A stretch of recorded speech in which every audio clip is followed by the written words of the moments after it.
On today's episode, we interview Rowland Savage.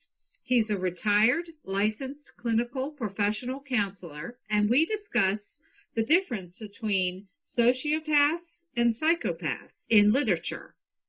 Welcome.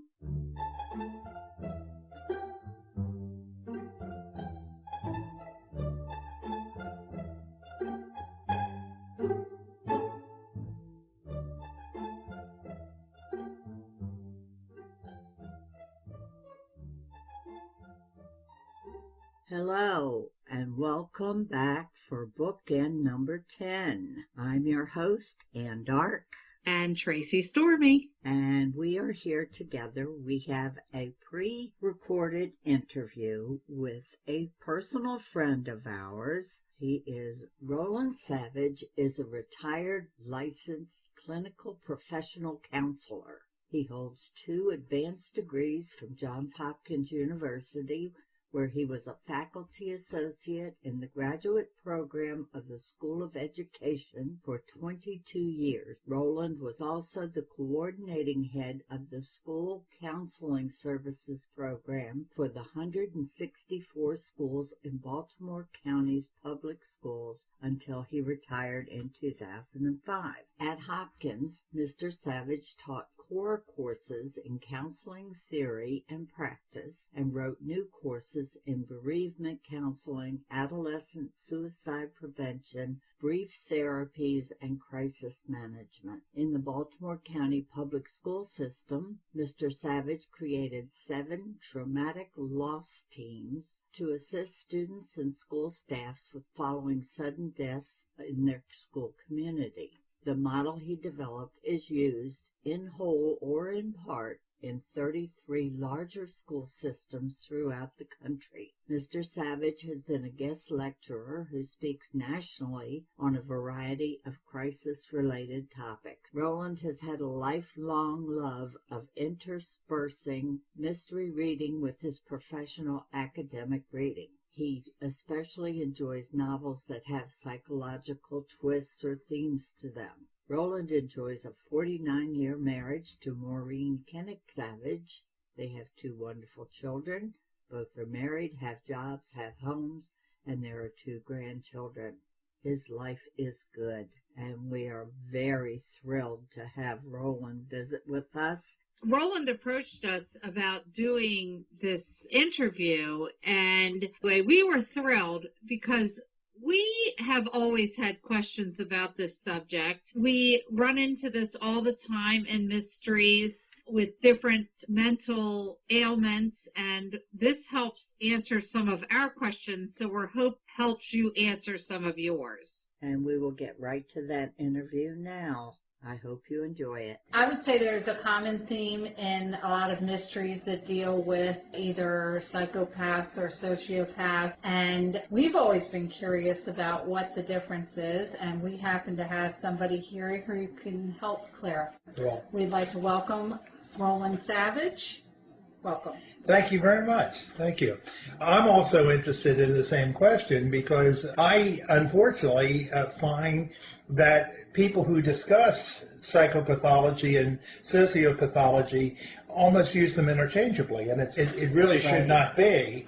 I'm of the school that there are 2 different patterns going on. There is some overlap, obviously, that there are 2 different patterns, and it really goes back to the whole issue of nature-nurture. I could get into that in a few minutes, but if you want to go back to people diagnosing a person, you have to go back to the overall issue, which is antisocial personality disorder. That's what both psychopathology and sociopathology fall under. And basically, what it says is what it is. It describes a person who is at odds with the world, so to speak. The person has a level of personality interaction with other people that is always at odds with the other person's well-being. They don't care. They are operating often without a conscience. They definitely do not have empathy. And they could be saying something about you and feel that they were perfectly within their rights to insult you, to make fun of you, or anything else. What would you categorize a person with Asperger's? Asperger's is an entirely different issue.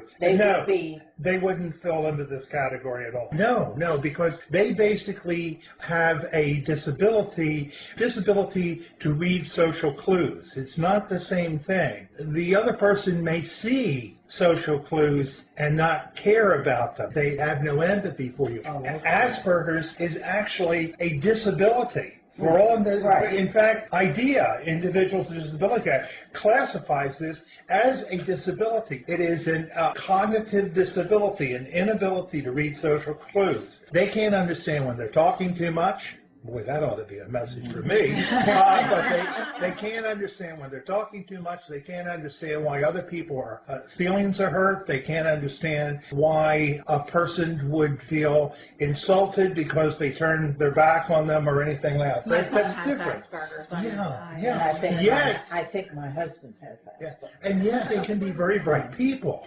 Okay, it's a huge spectrum in autism, and this is way over in the talented area of autism. Yeah.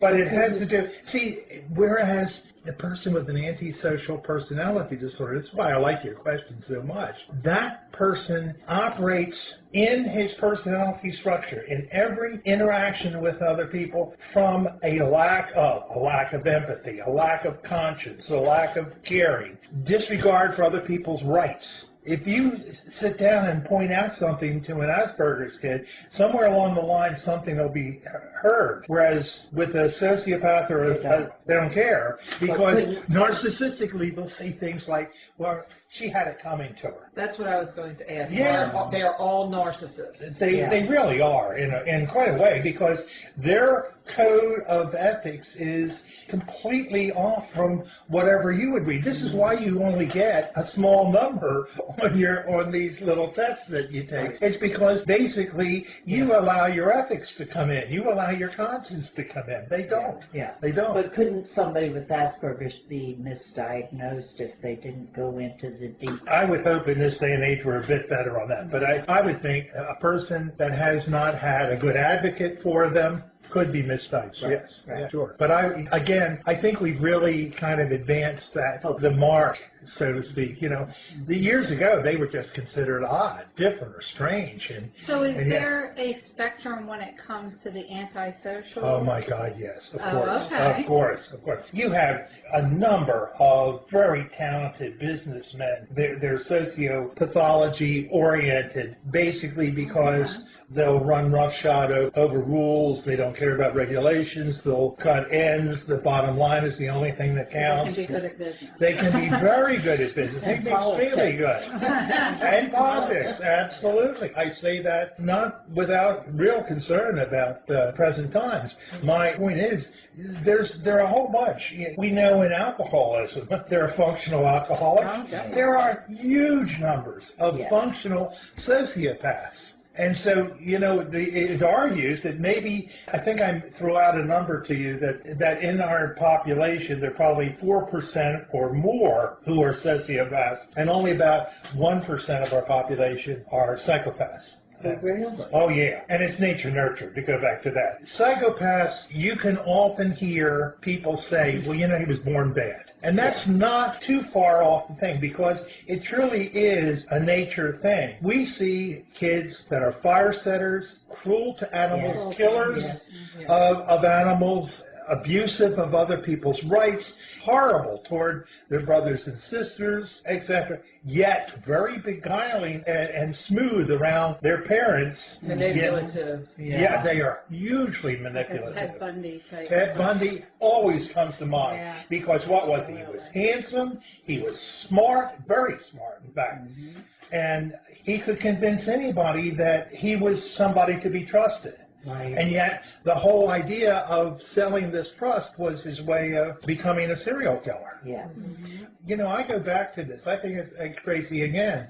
That's a great question because there are all of these degrees, and there are degrees of psychopathology as well. But sociopathology, I think, is even wider. You know, because there are just so many people in our society that function very ably as a sociopath. You know, I would suggest that there are a number of people in CIA that would function along that line. You know, because it fits perfectly into what they often have to do because that's the way they're going to be successful. Right. Yeah. So what's among this spectrum, so to speak, a person is diagnosed, or maybe not diagnosed, but they're a sociopath. Could, like, any one of them turn out to be a murderer?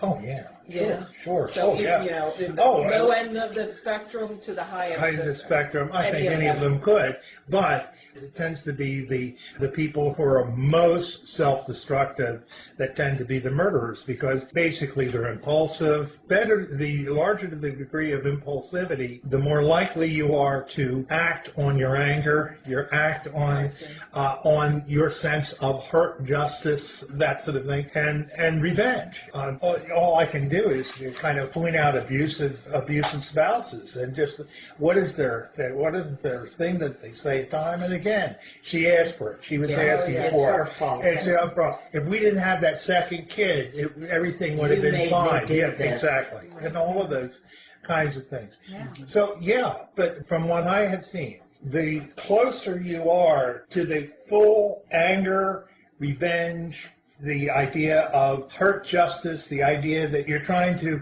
even the score, or the more narcissistic you are, the more dangerous you are. I think they fall into a pattern of any kind of criminal behavior much more than the ones that are on the other end that probably look at the world as, I could take advantage of this, but there's no need to fall off the edge, so to speak. Right. That seems to be the story of sociopathology, that it is a much broader spectrum than the psychopaths. Oh, interesting. Yeah. Now, looking from the point of literature. Yes. Can you give us some examples of psychopaths in literature and sociopaths in literature? Okay, all right. Can we go to categories? Yeah, okay? Absolutely. Okay, if you're looking for a sociopath, first of all, you start off with the antisocial personality disorder. So you look for all of those types of things we just talked about. The idea of vengefulness, the idea of self-destructive and other destructive types of patterns of behavior, lack of conscience, et cetera, et cetera, et cetera. All right. So, but you also are going to look for, with a sociopath, they tend to be more impulsive, all right? Okay. So they're not going to necessarily think things through. They're not going to be the planner that Ted Bundy is, who is a psychopath. I mean, definitely. Right. Okay. You're going to also find that they tend to have had a history of involvement in violence, all right? So that tends to be that. You're going to find the history of behavior that is erratic. You can't trust them. So one day they'll come in and they are sweet as can be. Honey, I'm really sorry. I never meant that for us to happen. I've got my act together. I'm talking to somebody. The next day, wham, right across the face. One of the things is also they tend to be more incarcerated. They tend to have a history of bullying. Bullying behavior early on. But that tends to be for both of them. They're not as suave as the psychopath is. They tend to get caught more often. They're much more likely to be criminals than the psychopath, but the psychopath is the person that really does some desperately terrible things. So you would say the prison population is sociopath. And just think about it. You just think about it. Poor economics. I mean, what is it? Yeah. You have marginalized populations. You have populations that have been exposed to abuse from early on. Right. You have people that did not have the opportunities that other people had. Especially with mental health care. And health care, right. The idea of the question was raised here earlier about Asperger's. I dare say there are tons of undiagnosed Asperger's syndrome, young people in a population that eventually, unfortunately, goes into sociopathology. Right. Yeah. Right. So that's it. Now, let's go over to the psychopaths for a minute. The psychopaths tend to be people that from very early on operate without a conscience. They operate without empathy. They operate without a sense that other people's rights have any kind of supremacy to their own. They tend to be very suave, manipulative. They're often bright. They tend to be surprises to other people that they didn't catch on. It's why? It's because they've used all of those skills in